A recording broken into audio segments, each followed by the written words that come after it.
Maksimir zapravo znači onaj maksimalan mir. Maksimir.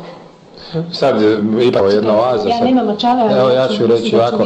Dakle, bio je biskup 1752. do 1827. Zagrebački biskup od 1787. do 1827. godine. Utemeljitelj parka Maksimira. Svi ste čuli? Jesmo. To su bili oni dani kad sam kao srednjoškolka iz Dubrovnika došla na ekskurziju u Zagreb. Dakle, prije jako puno godina, a ponovno sam ga vidjela, doživjela, doduše malo ofucanog, ali tim je ljepši sad, jer sad se vide nastjene, osam o tom potom. Jeste se vozili u ovim čamcima na jezeru? Nakon što sam se upisala na muzičku akademiju, pa sam onda kao student dolazila ovdje. Vi znate da se može voziti u čamcima po jezeru? Jeste ja se sada vozili? Znam da se može. Nisam se nikad vozila, a sad bi se rado provozala. Maksimir je evidentno lijep, ali to ne znači da ne bi bio ljepši.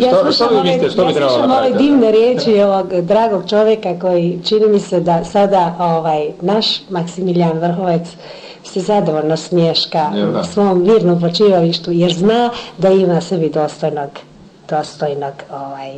naravno, ne po crkvenim poslovima, nego po čuvanju Maksimira. Ja samo o Maksimiru i govorim o njegovom čuvanju.